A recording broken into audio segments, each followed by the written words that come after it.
Great. My first big client was the founder of Ring, Jamie Siminoff. He was, I guess him and his family were marathoning MasterChef during the peaks of COVID. And he reached out to me via email and said, hey, man, my son's a huge fan. We're huge fans. We would love for you to come cook in Missouri on this farm that we have. And of all things, he asked me to do barbecue in Missouri. I said, well, a challenge is a challenge, isn't it? So I drive up there with my sister because my sister does all of my media. She's my photographer. She's my videographer. So we've been kind of 50-50 on this whole thing. Great Instagram page. I appreciate it. Yeah, she's phenomenal. And so we drive up there. She also plays sous chef sometimes, and I play, her backup photographer or her photographer's assistant because that's just how we roll. And so I get to cook, and I'm teaching his son while I'm cooking, and he just goes, man, this was awesome. We're going to talk. And so I leave from there, had a great time, great experience. And not a couple weeks later does he call me and says, hey, last minute, would you want to come to California and teach my son how to cook?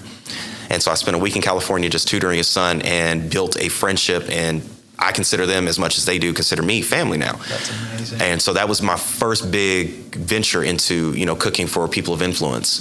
And since then, that's opened up several doors. He put me in a commercial for Ring with Kat Cora, who was one of my culinary idols from, I think, 7, 8 years old. And so I got to spend an entire day on set just filming a commercial with her. Yeah. And that led to cooking for an NFL player, for Lane Johnson from the Philadelphia Eagles. And then from there, that ended up leading into, which was probably the biggest person I've ever cooked for, but Sylvester Stallone while he was here for Tulsa King. And that was a mind-boggling experience because it almost played out like MasterChef did, where it was the day before my birthday, trying to figure out what I'm gonna do on my birthday, and I get a random DM on Instagram. Yeah. It says, hey, I'm the assistant for Sylvester Stallone, blah, blah, blah. And I'm like, this is probably fake, right? Then I get an email from my website, and it was an inquiry form. It says, hey, probably didn't see my DM, but I'm Sylvester Stallone's assistant, and he needs a chef for the Oklahoma City area. You were the first person I thought of. I'm from Oklahoma. I know your story. Can you send a resume? And so I'm like, I need to call this person because this might be real. Lo and behold, the next day, they said, hey, we'll put you on a week trial. So I started cooking for about a week, and then I landed the gig for about a month. Wow. Yeah. All coming from the guy from Ring, basically just the catalyst to all this. Yeah, that really put me in the spotlight of things, because he said, he's like, man, I believe in what you do and who you are, and I want to see you succeed as much as you are passionate enough about your success. And so him doing that allowed me to not only have doors open, but it also gave me a different layer of confidence that said, you know what, my food is good enough that these people that are, well-traveled can enjoy whatever I cook for them. Yeah. And that was, beyond, that made me beyond happy. Right. And that ended up leading to now I'm cooking for a Thunder player. I've got a Philadelphia Phillies player that I'm cooking for.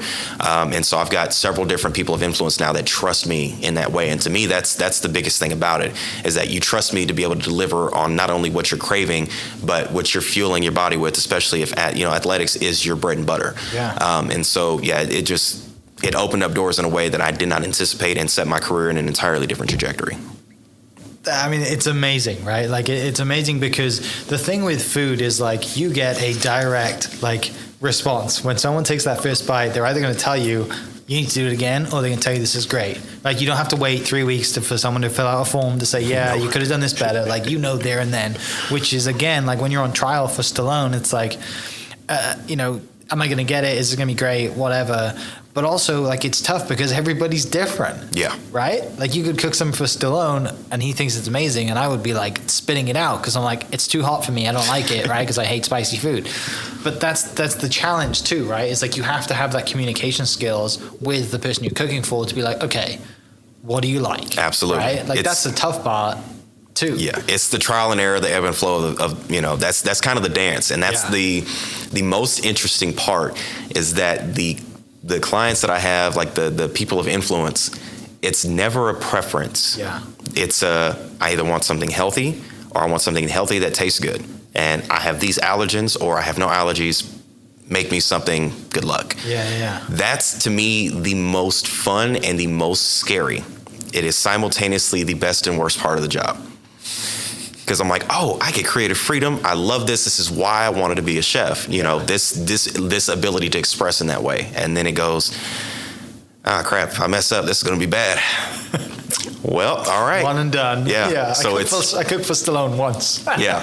It's Right? it's a constant bet on yourself. Yeah. You know, and so it's every single meal, like, I got to do better. I got to do better. I got to make this. I got to make this. And I also have a tendency of not liking to repeat too much. Yeah. So for Stallone, I cooked for, I think it was 4 to 6 weeks. I may have cooked him the same thing twice, 3 times maybe. And that was it was a steak or a veggie lasagna. And that was the only 2 things that I made him more than one time. Everything else was constantly different sides. Yeah. If it was the same vegetable, prepared a different way, I always try to make something different, new and exciting, because to me, it's like going into the grocery store and opening a mystery box all over again. It's MasterChef every single day. That's your challenge. Yeah.